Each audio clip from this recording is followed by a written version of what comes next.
Welcome back to the channel, guys. If you've been following the channel for a little while now, you know I really love a WPL D series truck. So today we'll be having a look at a brand new release from WPL.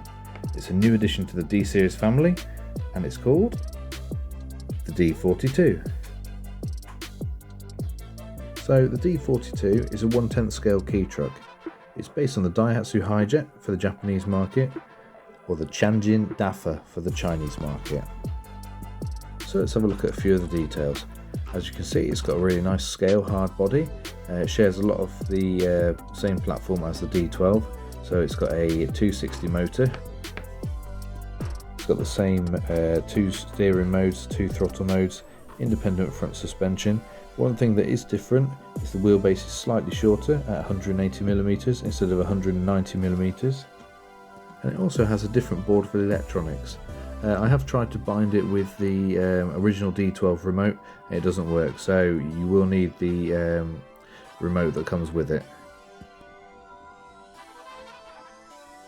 As you can see, the chassis is very similar to the D12 chassis. The only thing that's different is at the back where the battery goes, you've got a scale exhaust to open the compartment instead of a spare wheel. So there you go, just a quick overview of the truck. I will do a running video soon. If you want to get your hands on a D42, I'll leave a link down below in the description. If you enjoyed the video, please give us a like and subscribe, and I'll see you next time.